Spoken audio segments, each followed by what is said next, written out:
আজ থেকে ৫,০০০ বছর আগে ভগবান শ্রীকৃষ্ণ ও বলরাম তার সখাদের নিয়ে বৃন্দাবনে যে লীলা করেছিলেন তার অন্যতম লীলা হলো এই ভোজনস্থলী। ভগবান শ্রীকৃষ্ণ ও বলরাম তার সখাদের নিয়ে সারাদিন গাভী চড়ার পর এই স্থানে এসে ভোজন করতেন। ঠিক এই স্থানে বলরাম এবং এই স্থানে ভগবান শ্রীকৃষ্ণ বসে এই পাথরের উপর খাবার রেখে সখাদের নিয়ে একসাথে ভোজন করতেন।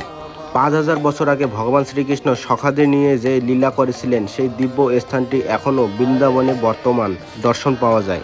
সুপ্রিয় ভক্তবৃন্দ, এই অপূর্ব দুর্লভ ভিডিওটি দর্শন করার মাধ্যমে আপনার মানব জীবন ধন্য করুন এবং সেই সাথে আপনার বন্ধুদের কাছে শেয়ার করে ছড়িয়ে দিন এই অপূর্ব দুর্লভ ভিডিওটি। হরে কৃষ্ণ।